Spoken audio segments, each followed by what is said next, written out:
Hey everyone, it's the one and only magnificent bird, Beak, speaking to you today. And in today's video, I'm back at it with another character review, and this character review will be on the brand new Gold Mythic Phineus.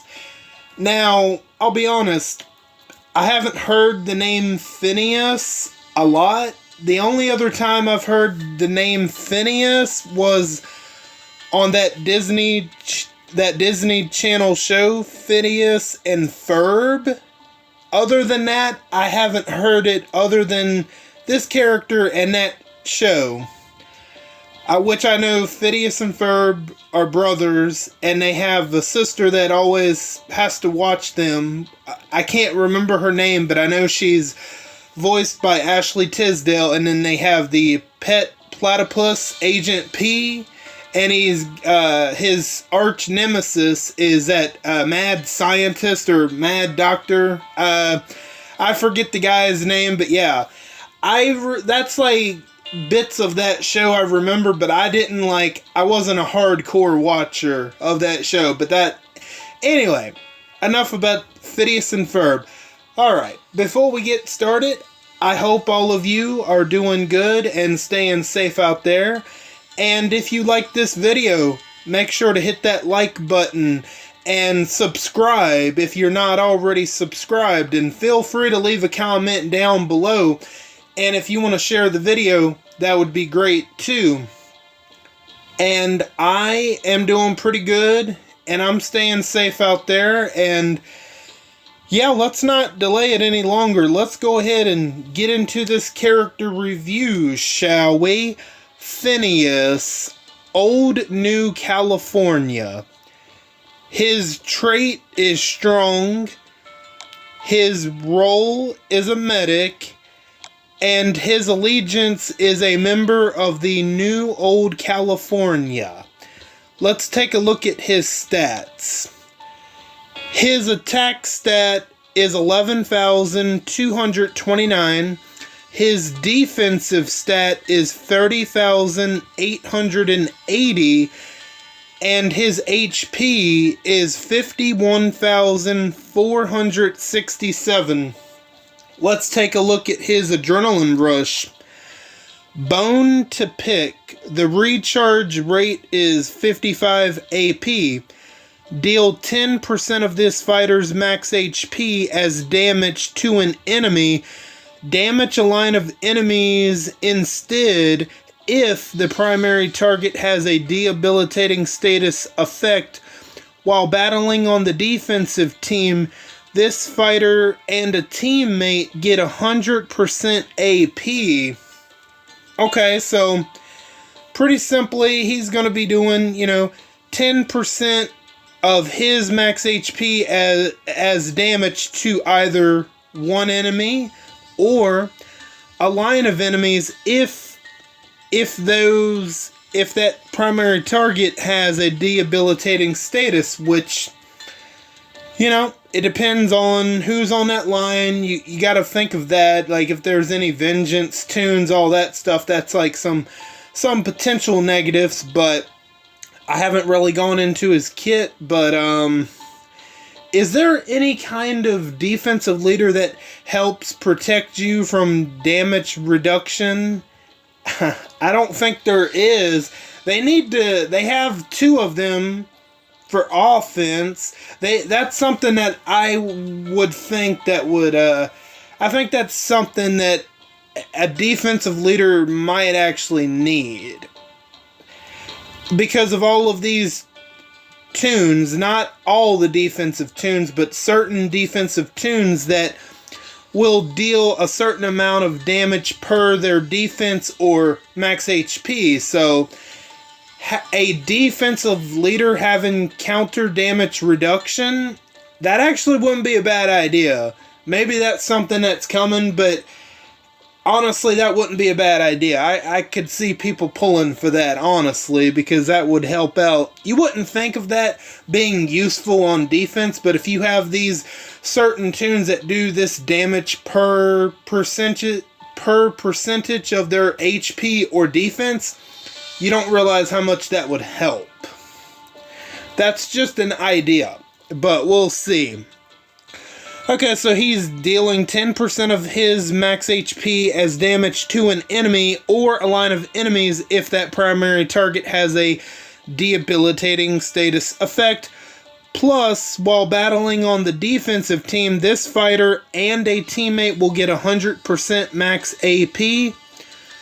That's gonna be nice. That's gonna be kind of like being an amped tune without actually being an amped tune, which that's going to be quite nice. And depending on who you have on the team, who that other tune is that gets the 100% AP, that could be quite nice.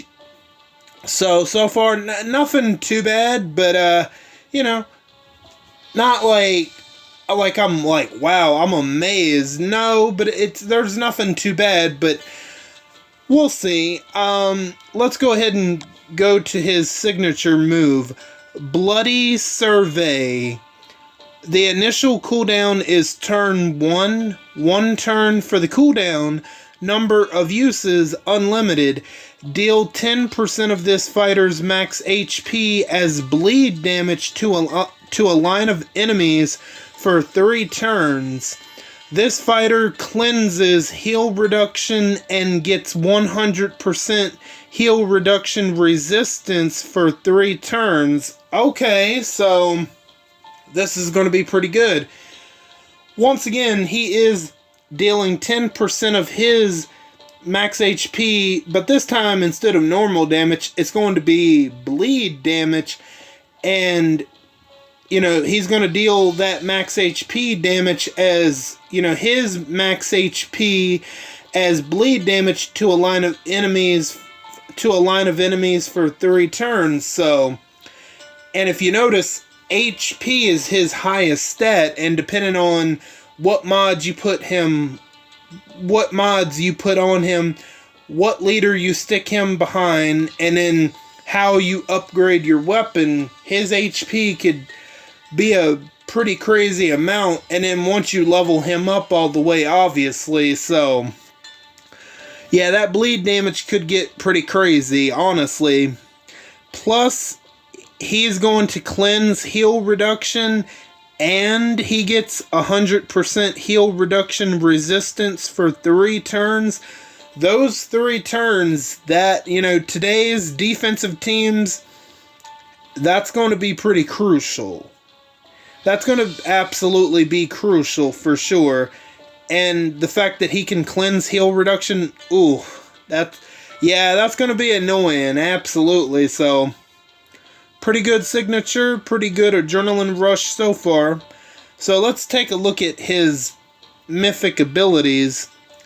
Spirit, 20% of all healing performed by this fighter, also granted as bonus HP. And obviously, his specialist skill is going to be over heal 2, I believe. So that's only going to help with his specialist skill, Spirit. So absolutely, you should level this one up. It's no debate, especially since he's an overheal tune. An overheal 2 tune. Yeah, that's gonna be really good, and that's gonna be really good, man. So I would definitely level that one up. A minor problem. At the start of each wave and turn, this fighter heals 60% of their max HP. Again, just like Spirit and his specialist skill, a minor problem is going to go really well. It's going to work really well with those two. So, him constantly healing every single wave and turn, it's going to be hard to take him down. Unless you can put heal reduction on him and daze him. His not adrenaline rush, but the signature move. Just like his signature move states, he can cleanse heal reduction, but if you can daze him, that won't be a problem. But if you can't daze him, you might as well forget about heal reduction, right? So, there are tunes out there that apply heal reduction. St. Patty's Day Rosita, Strong Amber. Those are the most recent examples. There's other tunes out there that do that, but those are the ones that you will be able to hit pretty hard with them, especially Amber. So a minor problem, him just constantly healing every turn, yeah, that's going to be annoying. That's going to be a really good one to go ahead and level up. Refurb. Whatever. When this fighter recovers from a penalty, 100% chance to apply a random debilitating effect to an enemy for 2 turns. This is actually going to work really well with his adrenaline rush, right? Because if there's a enemy, like it says, whenever he's going to recover from a penalty, and there's ways of him recovering from certain penalties. You could have other tunes that could definitely help with that for sure. But whenever he recovers from a penalty, there's a 100% chance to apply a random debilitating effect to an enemy for 2 turns. And if you can get the adrenaline rush to go, if you have that ready to go within those 2 turns, he's going to deal that line of damage, the max HP from his adrenaline rush. So that's going to be, instead of just one enemy, a line of enemies is going to get that damage instead. So yeah, Refurb is gonna be a really good one to level up, as it will help out with his adrenaline rush. Durable Gear, 100% max HP. I mean, there's not really a lot to say, right? Yeah, you definitely should level that one up, as it is gonna add even more to his HP amount than what's already going to be there. And as you level him up, and that's going to be great. And his HP amount is going to be absolutely insane, depending on if you level up that mythic ability, what leader you stick him behind, what mods you add on him, and then however you upgrade his weapon. His HP is already going to be kind of insane, so it might not be a bad idea to work on his defense a little bit more. So yeah, that's all good mythic abilities. Nothing bad about any of them, to be honest with you.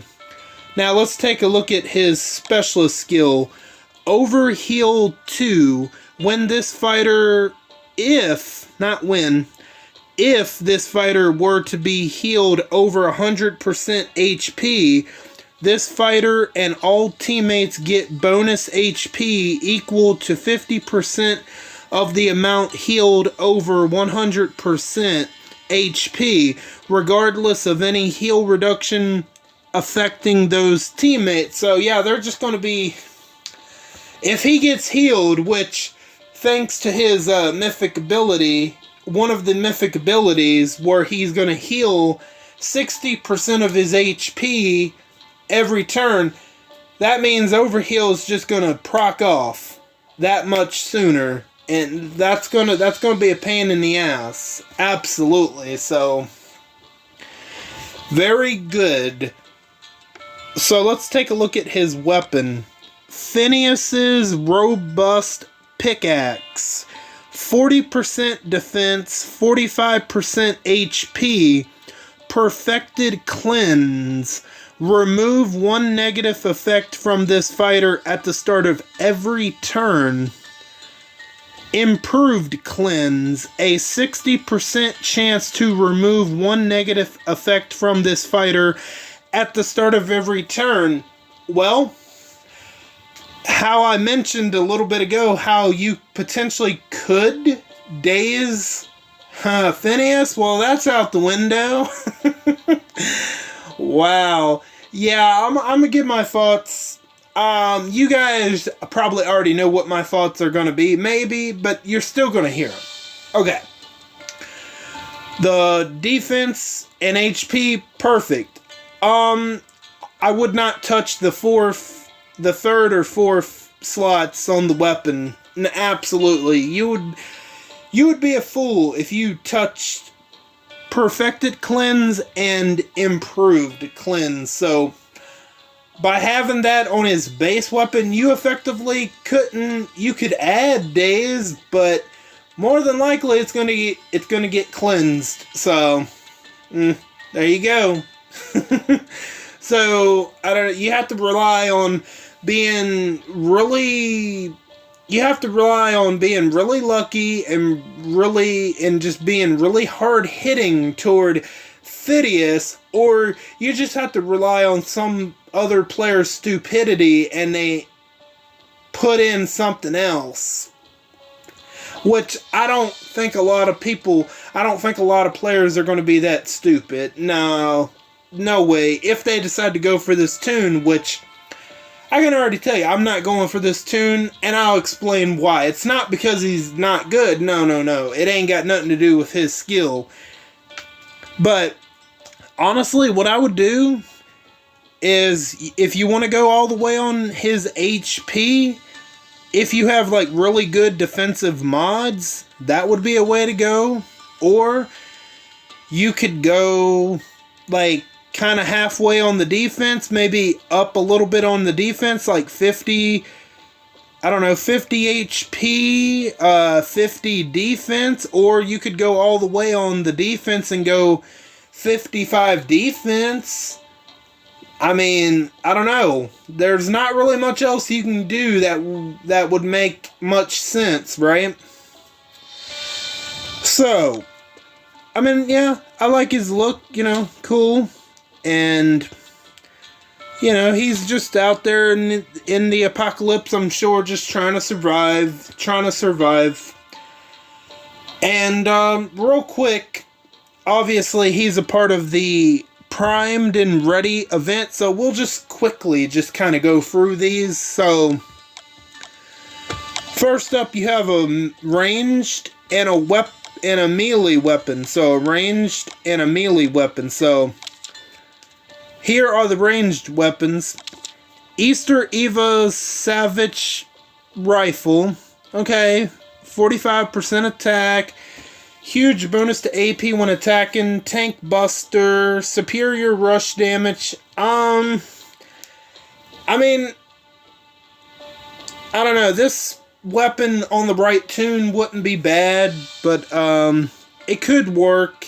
It just depends all on who you put it on, but honestly there are better options. But Tank Buster is definitely not craftable, so that's something to think about for sure. Next up we have there we go. Next up we have Danny's Guarding Trick Shot Pistol. 40% HP, 40% defense, disarm when hit, superior rush reduction. I mean, this is kind of a missed opportunity. I don't know. To me it is. Because, like, what if they made this weapon offensive instead? And then, like, just kind of changed it up a little bit. You could go, like, with attack on one slot, huge bonus to AP when attacking on another slot, disarm when attack, and then superior rush damage. And you could, like, if you really wanted to, you could put that in Danny's hands, and that would be kind of interesting, I feel like. But, like, again, I mean, this could be good, but kind of a missed opportunity to make this an attacking weapon. I don't know. I think it would have been far more interesting for it to be an attacking weapon. I don't know. That's just me. So, if you want that, that's going to be 5,000, what is that, bear traps? Yeah, 5,000 bear traps. Next up, we have the melee weapons that you can choose from. So, look at this. What do you have? What do you know? this was a $100 weapon back some time ago, and they brought it back. This is the Savage Hazard Sign. 40% attack, huge bonus to AP when attacking, critical daze line, and improved ransack. If you are going in on this event and you did not get this weapon, if you did not spend the $100 on this weapon, I would seriously think about going for this weapon because it's very unique. You don't really have critical daze line, plus it has improved ransack, which that steals positive effects from the enemy. That's going to steal 3 of them in this case, which can only be a good thing. So, seriously, like, if you can put up with the terrible, just hard conditions of the road maps, I will feel like you really earned this weapon, to be honest with you. So I would seriously think about going for this weapon if you're not going to go for the ranged box. So, next up we have... Damn, there we go. Next up we have James's Guarding Stop Sign Axe. So, 45% HP, 40% defense, improved focus stun, and then superior attack damage reduction. Okay, so I believe this was also a $100 weapon, if I'm not mistaken. So, you got, if you want offense, the hazard sign is the obvious choice, but if you want a defensive weapon, the stop sign is going to be the obvious choice. Pretty good. I actually like the melee weapons a little bit more this time. Danny's trick shot pistol was a missed opportunity. They really should have made that one offensive in my opinion, but they didn't. But yeah, so if you want offense, go for the hazard sign. If you want defensive weapon, obviously the stop sign. So you can get either one of them for 5,000 bear traps. And also Phineus, you can get him for essentially 5,000 bear traps. But I think you have to put money into the event somewhat. I don't know. I don't go for these events, so you're asking the wrong person. Next up, you avatar lovers, you can get a happy hour avatar. And that's going to be for 1,200 bear traps. Then we have some ultra mythic tokens and advanced mythic tokens for 250 bear traps for the ultra and 125 bear traps for the advanced mythic tokens. So we have a couple of Paragon mods. So defense versus alert, okay. Then we have Confuse Resist, that's a pretty good one. And then we have Defense while Stun Paragon. Okay, so you can get each of them for 1,500 bear traps. Next up, we have some gear metal bags. Yep, got the same amounts. You can get those bags or boxes for 200 bear traps. Then we have the gear metals, which is going to be the gold, bronze, silver, and steel gear metals. You can get them for 120. Plus you have the silver choice and the alert silver choice tokens. So obviously they have all 4 traits. You can get them for 30 bear traps, and then the alert ones just primarily have alert, which is weird because I thought it would have been strong due to the fact that Phineus is a strong and not alert character, but whatever. You can get the alert ones for 50 bear traps, and finally, we have the ranged weapon parts, and we have the melee weapon parts for 50 bear traps apiece. Now, I'm not gonna go for Phineus only because, like I said, it has nothing to do with how good or how bad he is. No, he's a really good toon. That's not the issue.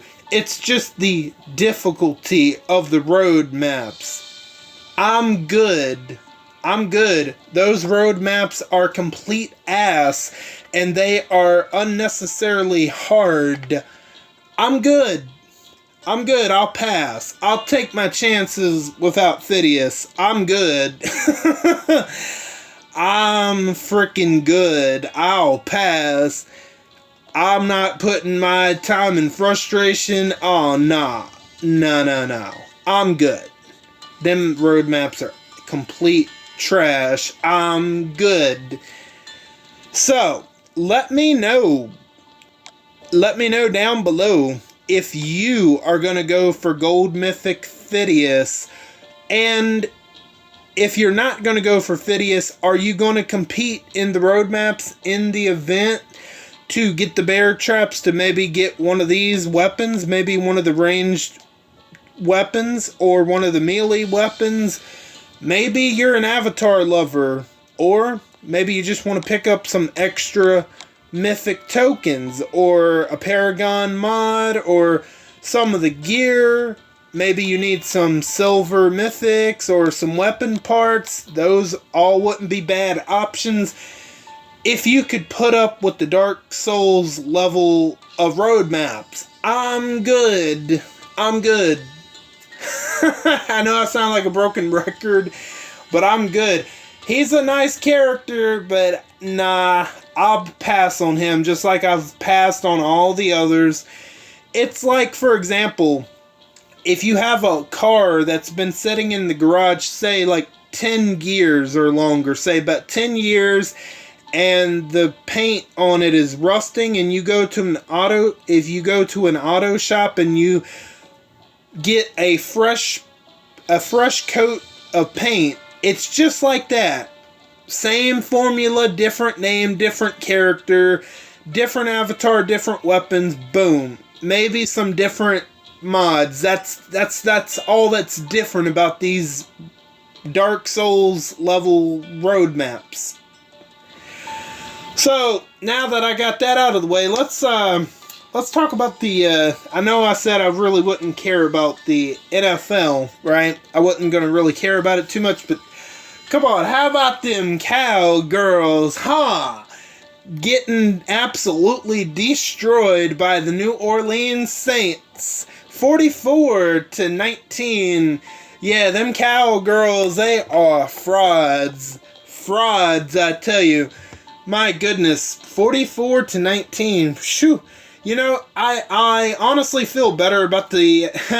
that makes me feel better about losing to the Seahawks, right?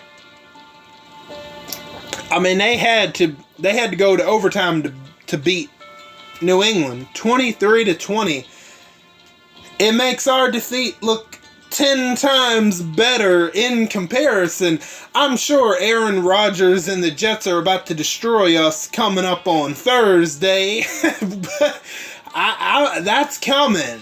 Like, it's been nice not being blown out, but I have a sneaking suspicion that we're about to get our asses whooped coming up on Thursday, which I will not be watching the game because I don't care that much no more. Now, I will play NFL Madden. In fact, I've started on Madden. I've started the first 2 weeks for the New England Patriots going up against the Kansas City Chiefs and the Indianapolis Colts on week 2, which hopefully I might just wait till October and upload those 2. So I definitely have week 1 between, you know, not real life, but the Madden NFL. Just keep that in mind. Madden NFL of the 2024 season this is week 1 between the New England Patriots and the Kansas City Chiefs on Sunday Night Football. And then week 2 between the New England Patriots and the Indianapolis Colts for week 2. So those games I already have, and I can just I can go ahead and start recording them anytime I want to, but I might wait until about October before I get back into Madden NFL on the channel. So now let's see, what else do I want to talk about before I let you guys go? Let's see, Tua turned the ball over. The Miami Dolphins quarterback. Okay, so here's the thing. I might get some slack about this, which I don't care, because you got to remember, my team is the New England Patriots, and one of my divisional rivals is the Miami Dolphins. So Tua turned the ball over. He got another concussion against the Buffalo Bills, and honestly, I know I'm gonna sound a little heartless, but he shouldn't be out on that football field. I don't feel bad for Tua. He's choosing to be out there on that football field knowing that his third concussion in 2 years? He wants to be dumb and he wants to continue to play knowing the fact that he's gotten so many concussions in a short period of time. That's on him. I don't feel bad for him. I know that sounds heartless, and I said, I said it was going to, but I mean, let's be honest.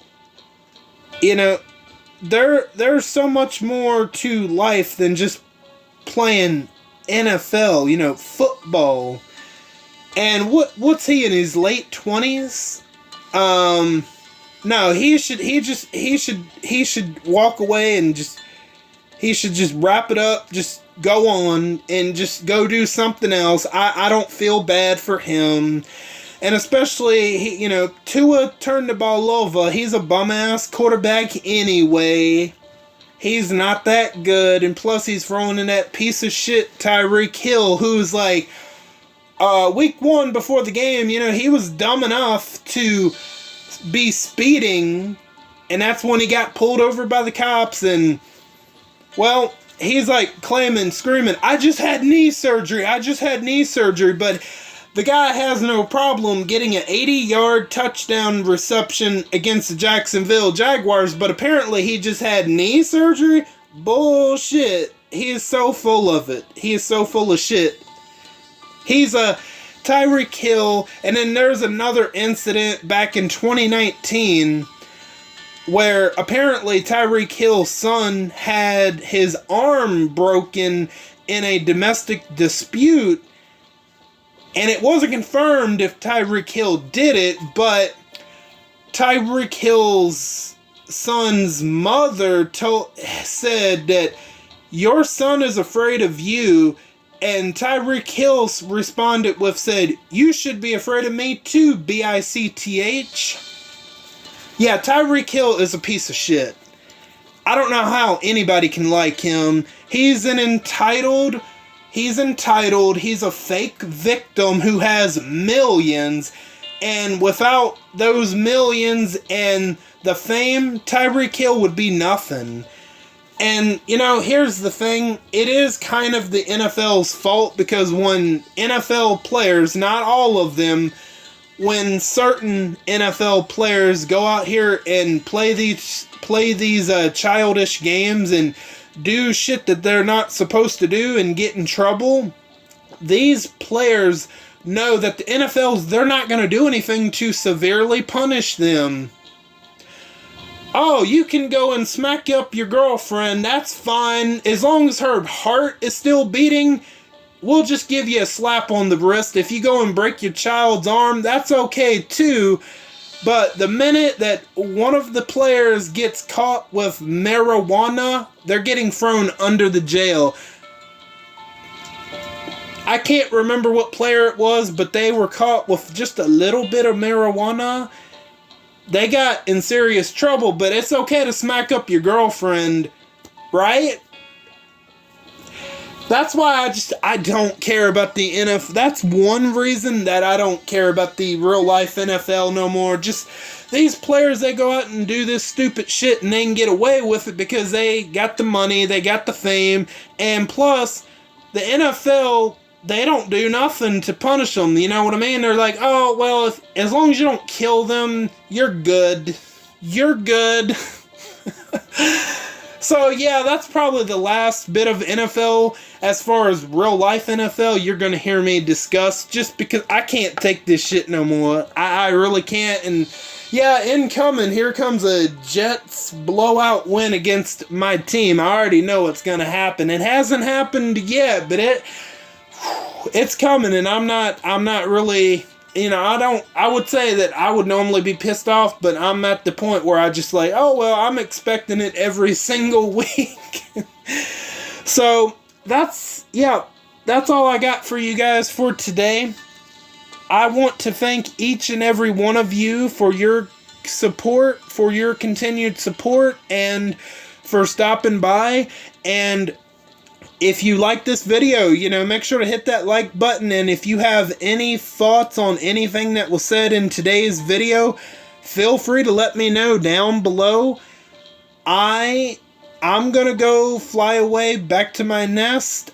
I am Beak, and I'm gonna go fly away back to my nest. Until next time, bye guys.